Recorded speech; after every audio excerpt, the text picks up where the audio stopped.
The man discovered an abandoned villa and sneaked inside with his son. But strangely, apart from backpacks and shoes, there wasn't a single scrap of food. Just as Weyer was feeling discouraged, he unexpectedly spotted a cellar. He immediately grabbed an axe and forced open the basement door. He thought food might be hidden inside.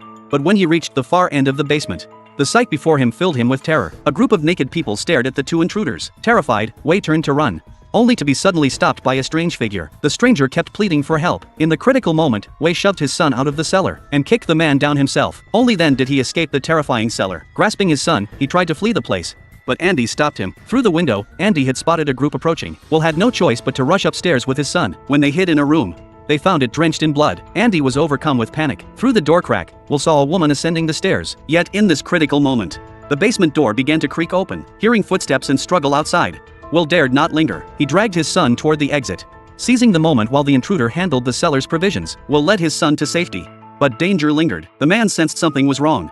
Realizing intruders had entered the villa, hiding behind a dead tree, Will dared not make a sound. Fortunately, the intruder didn't spot them. In this post-apocalyptic world, the most terrifying thing wasn't the lack of food, it was humanity itself. To survive, people had lost all kindness. Will had witnessed a group of starving humans actually lay hands on a mother and daughter. The next day, Will decided to head south.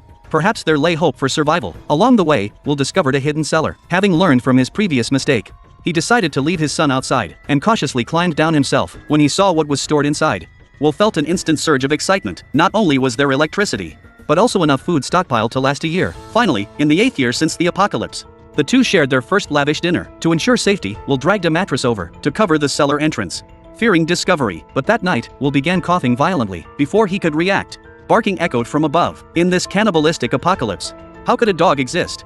A dog must mean humans nearby. Realizing safety was lost, Will decisively abandoned the cellar. He loaded supplies onto a cart to leave.